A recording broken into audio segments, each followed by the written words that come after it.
بسم اللہ الرحمن الرحیم۔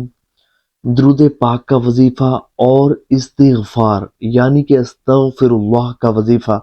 یہ دونوں ایسے مبارک اور مجرب وظائف ہیں کہ جو شخص کیسی ہی پریشانی میں مبتلا ہو، اس کی وہ مصیبت، اس کی وہ پریشانی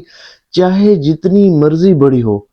لیکن جب وہ اپنی پریشانیوں کو دور کرنے کے لیے، اپنی مشکلات کو حل کرنے کے لیے درود پاک کی کثرت کرتا ہے، استغفار کی کثرت کرتا ہے، اللہ تبارک و تعالی سے اپنے گناہوں کی معافی مانگتا ہے اور خوب حضور صلی اللہ علیہ وآلہ وسلم پر درود پاک کی کثرت کرتا ہے،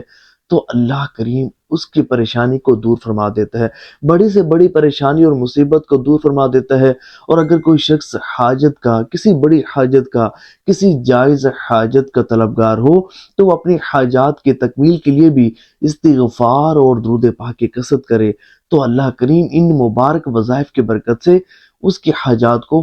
پورا فرما دیتے ہیں۔ آج میں آپ کو ایک بزرگ ہیں، شاہ صاحب ہیں، ان کا 800 سالہ پرانا وظیفہ کہ جو بھی شخص آتا اور ان کی خدمت میں حاضر ہوتا اور اپنی پریشانیوں اور مصیبتوں سے نجات کے لیے کوئی وظیفہ مانگتا، تو شاہ صاحب وہی 800 سالہ پرانا وظیفہ کہ جو ان کو بزرگوں سے ملا، وہ وظیفہ بتاتے اور اس کی برکت سے اس کی پریشانی دور ہو جاتی۔ اور یہ وظیفہ ہے استغفار اور درود پاک پر مشتمل۔ میں آپ کو وظیفہ بھی بتاتا ہوں، اور سب سے پہلے میں آپ کو استغفار اور درود پاک کی مختصر فضیلت بتا دیتا ہوں، اور اس کے بعد میں آپ کو یہ وظیفہ بتاتا ہوں۔ توجہ کے ساتھ آپ نے سننا ہے اور ثواب کی نیت سے اس ویڈیو کو شیئر ضرور کرنا ہے۔ دیکھیں، استغفار کے متعلق حضور صلی اللہ علیہ وآلہ وسلم نے ارشاد فرمایا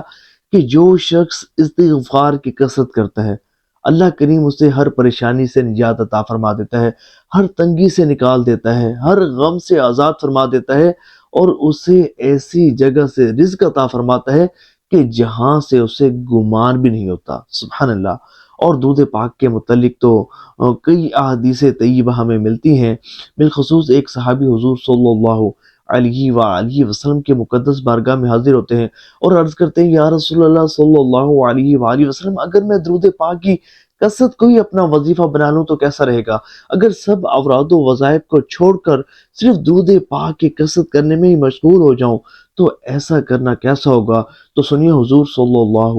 علیہ وآلہ وسلم نے ارشاد فرمایا کہ اگر تم ایسا کرو گے تو اللہ تبارک و تعالی تمہارے دنیا اور آخرت کے تمام معاملات کے لیے کافی ہوگا اور تمہارے تمام گناہ معاف کر دیے جائیں گے۔ اب چلتے ہیں شاہ صاحب کے وظیفے کی طرف۔ تو دیکھیں، شاہ صاحب کے پاس جو بھی شخص آتا نا، تو ایک وظیفہ وہ تعلیم فرماتے کہ اگر آپ چاہتے ہو کہ آپ کی پریشانی، بڑی سے بڑی پریشانی اور مصیبت دور ہو جائے، تو 333 مرتبہ درود ابراہیمی اور 1000 مرتبہ استغفار